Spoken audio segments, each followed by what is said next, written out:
Hey guys, welcome back to the channel. Today's video is one you seriously do not want to miss, because we're revisiting a sovereign citizen case I covered a few months ago, and things have only gotten crazier since then. So buckle up as we break down exactly what happened, what new twists popped up, and why this situation is about to get even more intense. For the record, I am the beneficiary of the Frank Anthony Michaud Jr. estate. I am the authorized representative, and I appoint you, the judge, as the trustee, ma'am. Toward the end of that last video, Judge Martin made it clear that his next court appearance would be in front of Judge Oakley, and the moment I heard that, I knew things were about to get real, because if you remember Judge Oakley, I've covered him on this channel before, and he absolutely does not play games, especially not with nonsensical sovereign citizen Softarian arguments. So you already know this one is going to be brutal. It's under the barcode, though. This is what you signed up to do. You're a public servant. Unless you are a price on a can of beans, we don't need a barcode. Well, ladies and gentlemen, today is the day in holy hell. This is easily one of the most satisfying sovereign citizen meltdowns I've ever covered, because this idiot gets absolutely obliterated by one of the most badass judges to ever step into my videos.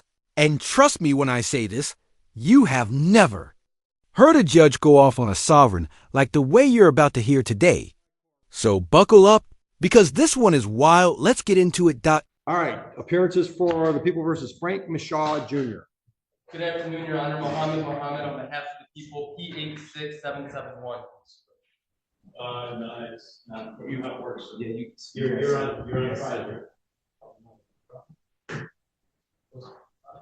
Are you representing at the desk representing yourself? The judge needs to address you, sir. Is that a problem, sir? Yeah, you're a defendant. Sit at the defendant's chair. I'm not defendant. I'm sorry. Judge, if I may try to help explain. Try. I'll try. Mr. Michaud is a sovereign citizen, and No, I object. I'm not a sovereign citizen. All right, sir, don't speak. I maybe am not phrasing that correctly. Don't speak until I ask you to speak. But there is a difference between Frank Michaud, or I think it is Mr. Michaud's assertion that there is a difference between the natural person, Mr. Frank Michaud, and the sort of legal entity. I don't recognize that. And that's what I've prepared Mr. Michaud for that. Sir, you're a defendant in my courtroom. Either I issue a bench warrant because you haven't appeared, or you come up here and sit in the chair and we proceed. All right, so you're threatening me to. Absolutely, I'm threatening you. Either you're here today or you're not. If you're not here today, a bench warrant will issue. If you're here today, I need you in the chair so we can proceed with the proceeding that's scheduled, which is a preliminary exam. I honestly wish more judges were like Judge Oakley, because the second he walks into that courtroom, it's straight business. No stalling, no games, no patience for nonsense. And I swear you could put his photo right next to the words "no nonsense" in the dictionary. And trust me, as this video keeps going, it doesn't calm down. It gets more chaotic, more ridiculous, and more satisfying with every minute, all the way until that insane ending. If I may, I have advised Mr. Michaud that the courts receive objections all the time, or rule objections that are preserved on the record. If he has, He can appeal me. I'll let you build whatever record you want to build, Mr. Michaud. Are we on the record? Yes. Are you on your oath to the Constitution? Hold on. Are you picking him up? That's one of the reasons I want you up here, is there's a microphone here. I'll speak loud. Are you picking him up? Yes. Go ahead. Are you honoring your oath to the Constitution today? Pardon me? Are you honoring your oath to the Constitution? You have an oath to the I didn't swear an oath to the Constitution. You have. I took an oath that said I would follow the Constitution. To not uphold the Constitution? Yes, follow the Constitution. So you are upholding an oath to the Constitution? Yes. Thank you. I accept your oath. Thank you. Okay. Now I have. Sir, get your ass in the chair or leave and I'll issue a bench warrant. You're not running the courtroom. I am. If you want to have an exam today, get your ass in the chair. That's the way it works. I reserve all my rights. I would have nothing less. I reserve all rights. Now, are you representing yourself today? I'm presenting myself. That's not what I asked you. Are you representing yourself, or is this gentleman going to be your lawyer for today's proceeding? I will be presenting myself today. May All right, so that's a no. You don't want him to represent you? No, for the record, he's not my lawyer. I don't have an attorney. I present myself. Okay. Judge, what I recommended to Mr. Michaud is that he has a jurisdictional argument that he wants to make. And that, pending Your Honor's ruling on that jurisdictional issue, I have prepared to conduct a preliminary exam. Okay. And could be, available if he wanted to ask me to do that at the correct time. So you want to represent yourself for that jurisdictional argument, and if I rule against you, then perhaps you want him to represent you? Is that what I'm hearing? No, that's not what you're hearing. All right, so you don't want him at all under any circumstance? No, I don't need an attorney for the record. Honestly, I don't need any more proof that this guy's full-time hobby is living in another universe. Because explain to me why you would choose to represent yourself in a criminal case when there's a perfectly qualified attorney standing right next to you, someone who spent years grinding through law school while you were apparently struggling to pass the third grade Okay. So with that being said, well, hold on. You can stick around if you want to, but I'm not going to obligate you to stay. I understand, Judge. I'm definitely going to stay. That's fine. All right. So today, you have a jurisdictional argument you want to make? Well, I served notice. Sir, it's a yes or no. Do you have a jurisdictional argument you'd like to make today? I have a yes or no. Why are you forcing me to say answer? Because I'm running the courtroom and it's the way I want to do it. Do you have a jurisdictional argument you'd like to make today? I do, yes. Then make it. What's your jurisdictional argument? I'm presenting myself. So I need to know, Article 6 of the Constitution grants me the right to know what jurisdiction is this court operating up under? State of Michigan. No, what jurisdiction? State of Michigan. Okay, what jurisdiction is the state of District Michigan? courts are legislative courts. That means they're created by statute. The state of Michigan gives me my jurisdiction. So, okay, is that I work under the authority of the state of Michigan. What is it? Under what jurisdiction? There's two different jurisdictions under the Constitution. You have admiralty and common law. So I'll need to know. This is not admiralty. What is it? And it's not common law. It's statutory. Okay, so it's statutory. That is what, civil? No. So what is it? My jurisdiction is both civil. I can't defend myself unless I have. Yeah. Technically, you really shouldn't be defending yourself at all if you can't even tell the difference between common law, maritime law, and statutory law, because the moment you start mixing those up, you're not fighting the system. You're just exposing how clueless you really are. Is it my jurisdiction? It's only two. Sure, shut up. If you ask me a question, I can't answer while you're talking. Okay, cool. My jurisdiction is both civil and criminal as provided by the statutes of the state of Michigan. Okay, so today, under which one is this? Is a criminal case. Okay, right. So is that common law or admiralty? It's statute. It's neither common law or admiralty. It's one or the other. It don't say statute. All right, then you can appeal my ruling. My ruling is it's neither admiralty or common law. So this is you say it's criminal for the record? Yes. Okay, and if it's criminal, in order for a crime to exist, there must be an injured party for the record, right? There must be what? An injured party. Yeah, it's the people of the state of Michigan. All right, so if the people of the state of Michigan, right? Where's the sworn statement?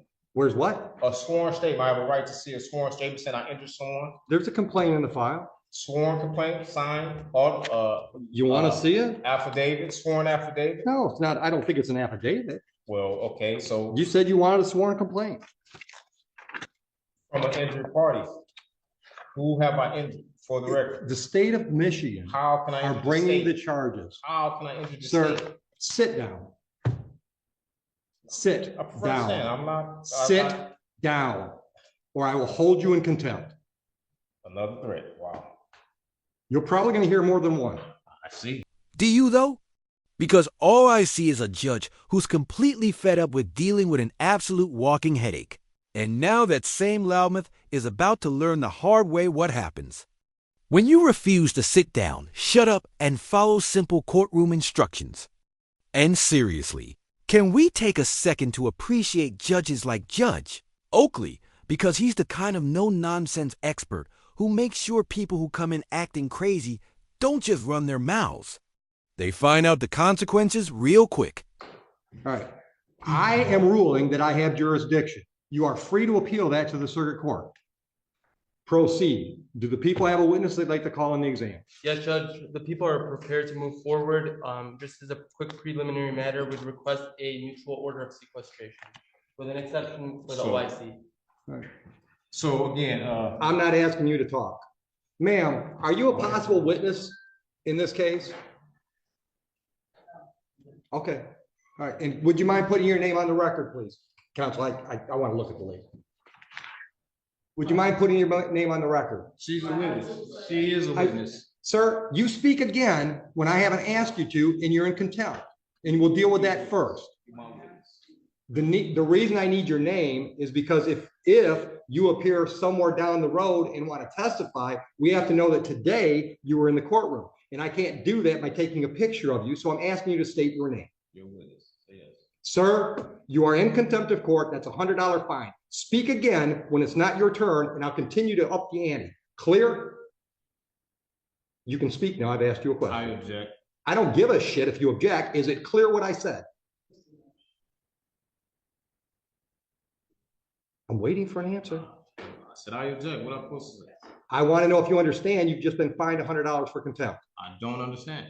Okay, well, you still owe me $100. We're literally dealing with a walking brain malfunction here. Because if this guy would just listen for 5 seconds, he'd understand that a probable cause conference is basically just a meeting where everyone talks things over nothing. More. But the actual probable cause, hearing he's whining about being forced to waive, is happening today, meaning he hasn't waived a damn thing. I swear, people like this should come with a court order to carry a plant everywhere they go, just to make up for the oxygen they're wasting while they argue with reality. Are you going to give me your name? That's fine. Thank you. Witness. Your Honor, the people called Officer Steffen. Oh, I'm sorry. One last quick preliminary matter.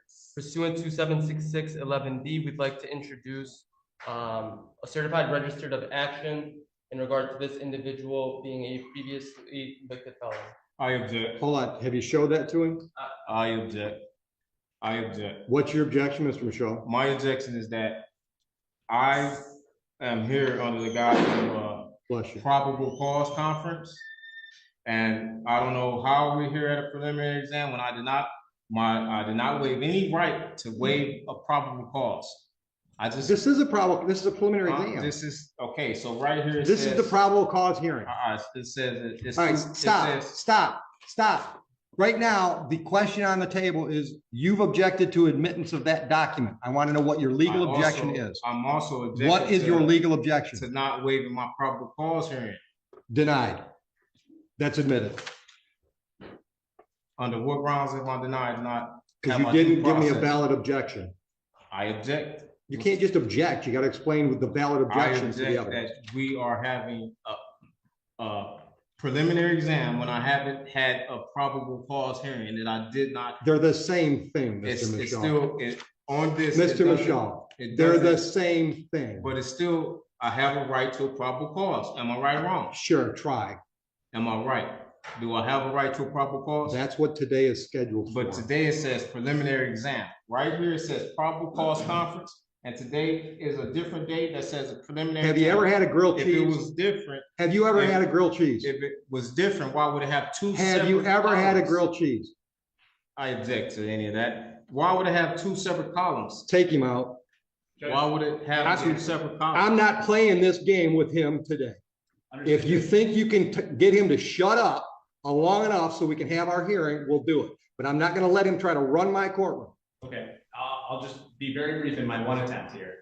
I would like to try to explain what I understand Mr. Michaud's objection to be and what I have also represented to him regarding that objection.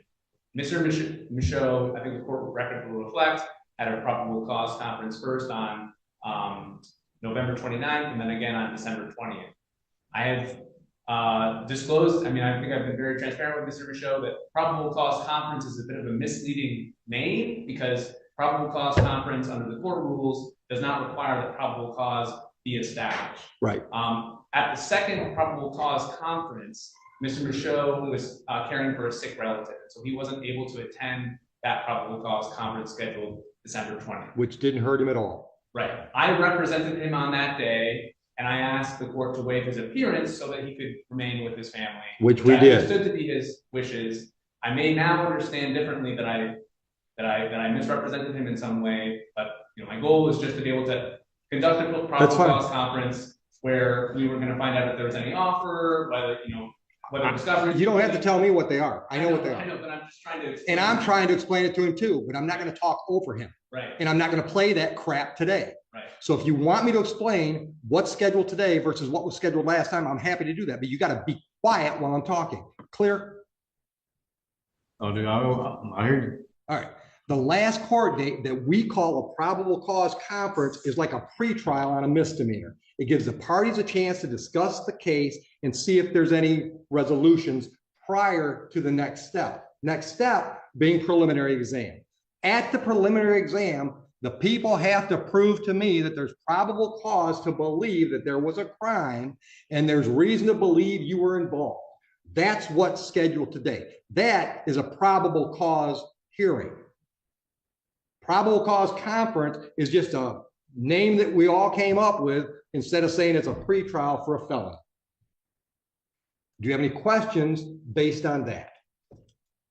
And what point did I? Now that right there is exactly how a judge should run a courtroom firm, focused and completely in control, with zero tolerance for distractions, excuses, or pointless nonsense. If it's a hearing, or you didn't right, waive it. so There's nothing to hold. Do I have a right to have a probable cause conference? No. What? You can do that right now. Do you want to make a deal with the people? I want to be able to prepare myself for the probable cause conference. There's no preparing for a probable cause conference. It's a conversation. It still takes preparation. You want a PCC? Go out in the hall and have a PCC with the unrepresented defendant. Judge, just for the record, there will be no offer at this stage. There's your PCC. Now, do you want to plead guilty? Do you want to have an exam? And at the exam, he's got to prove to me those two things I just said. Probable cause to believe a crime was committed on this date and reason to believe that you were involved. Do you want to have that hearing so he gets to prove his case?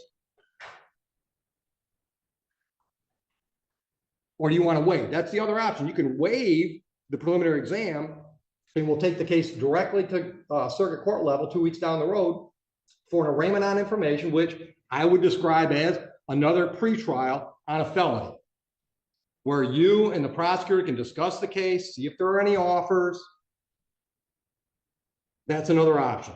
Would you agree with that assessment, Mr. Sullivan? I would agree, and I would also just add that Mr. Michaud has made his arguments today, he ruled on his arguments, and that he preserves his right to— He can appeal them. As you've already said, at circuit court. And so if he wants to sort of move forward on that defense alone, that the waiver does not preclude him from not at all arguing jurisdiction at the circuit court level. But likewise, if he holds a preliminary exam today, holds the people to their burden, he also maintains the right to continue his objections to jurisdiction, to appeal the court's orders regarding jurisdiction at that next level, at the circuit court level, assuming that the people are able to prove probable cause today. Now, do you want to have an exam today? Well, I wanted to address some. I served the court some notices. I haven't read any of that because you were represented by counsel. No, I wasn't. I don't have any contract. As far as I knew, you were represented by counsel. Okay, so now you know. And I served the court notices. And I would like to— First notice, what would you like to put me on notice about? Well, I served you notice that I requested the criminal bonding information. I requested criminal what? Bid bond. Hold on. I requested the bid bond, the performance bond. I have an affidavit. There is no bond. There are bonds. This is okay, listen. You can't tell me something and then just disagree with me and figure. Listen to me, sir. I am not going to let you interrupt me. No, you just interrupt me. I'm in charge. I get to do shit you don't get to do. It's part of the black robe. Okay, that's just the way it works. My courtroom, I get to decide how it's run. Well, if it supposedly means nothing, then why are you still sitting there following his orders? Probably because deep down you know exactly what's going on. You know you're wrong. You know he's right. And no amount of fake confidence is going to change the fact that the courtroom rules don't bend just because you don't like them. There are no bonds required for me to do what's scheduled today. I've been doing this 25 years. I've never had a bond. You have a bond. Okay, I have a bond. Everyone here has a bond. Not in any definition I know. So let's get to the point. Do you want an exam today? No, I really want to address, okay, so. I'm not addressing any of that crap you got in front of you. Well, since you say you don't have a bond, can you express that via affidavit so I can have a. It's on the record. Order a transcript. I'm not signing anything for you. Okay. Also, I want to also address that. I sent affidavit of fee schedules for violation of any of my rights. There are no fee schedules. Well, I gave you notice and. Great, then you gave me notice. Doesn't change anything. We still scheduled for an exam today. Yes, just put it on the record that I served you notice, okay? Also, I served you notice on my power of attorney. Okay, you said that. Right, and move on. You haven't responded to that, as well as my indemnity bond, which separates me, and I have a private capacity. I am not the artificial person. I don't recognize any of that. United States citizen. I am Stop. actually Hold on. identified. Stop. You can put on notice what you sent the court if you want to make a record of that. But I'm telling you, I don't recognize any of that stuff you're talking about. I don't recognize that you're not really Frank Michaud. Okay, I understand that's what you're trying to argue, but I don't recognize that. Under what law could you represent, or you can use, tell me that, not just from what you say, because ignorance of the law is no excuse for you or nobody else. So what you're saying just don't mean nothing. I need to have facts. Okay, well, it does mean, hold on. It should mean something because. Prove it, please prove it. Can I prove what? Prove that I am the artificial person. I can prove you're Frank Michaud. I have full faith and credit. I can prove. Okay, so. Hold on. You've asked me. I can prove you're Frank Michaud. You know how I can prove that? Because when I called the case and said you either come up here and be Frank Michaud or you leave, you came up here. And you proved it for me. You threatened me. But if you're not you, the threat means nothing. Well, I guess this is the moment where delusion and reality finally meet up in the backyard for a bare-knuckle brawl, with this idiot's freedom hanging in the balance. In one corner, we've got delusions, perfect for imagining unicorns and rainbow fairy tales. And in the other corner, we've got reality, which is way better at manifesting jail time for sovereign citizens. And spoiler alert, reality wins. Every single time. This is basically the end of the video, but before we wrap it up, the judge still had a few final gems to drop that you definitely need to hear. Okay. But you're still threatening me, and you're using it under color of law. Okay, listen. And plus listen to me. Mr. Michaud, you have I've wasted too much time with you. Yes or no? So, sir, don't argue with me. Yes or no? Are we doing a preliminary exam today? Yes or no? I object. I will address. Answer the question. I want to address other issues as well. You're in contempt of court. Put him in jail. For what? For contempt of court. I'm having. You can appeal that too. Sentence is 30 days. I object to that. I'm happy to hear your objection. Due process. Appeal me. That's why circuit court judges have jobs. Take him out of here. On the color of law. I can give you more than 30 days. John, ask the wife to come in so he can see his property go to his wife. Ma'am, would you accept some personal property from your husband, please? That was an extreme amount of patience. Good try. I appreciate you, giving him as much latitude as you did. I just can't let him run things. I'll let him engage me, and I don't mind that, but I just can't let him try to run things. Yeah. No. Especially when I got 3 or 4 more exams to do. Right. The internet is the worst thing in the world for these guys. I tried to tell him. It don't play here. The court is going to deny your objection. Let's allow this to move forward. He might have been able to win this. And that's the worst part about all these cases, right? Yeah. Because sometimes they've got a chance if they just. We had a good Ron White, right? Yeah. Got a constitutional right to remain silent. You just can't do it. All right, guys. That's officially the end of today's video.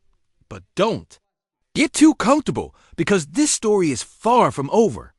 Thanks to his contemptuous behavior, he couldn't even make it through his probable cause hearing today, which means we're guaranteed at least one more special appearance in front of Judge Oakley, and there's a very real chance his future court dates could end up in front of a circuit court judge too. So if you enjoyed the video, hit that like button. If you didn't, hit dislike. But either way, drop your thoughts in the comments and make sure you subscribe with notifications turned on, because you do not want to miss what happens next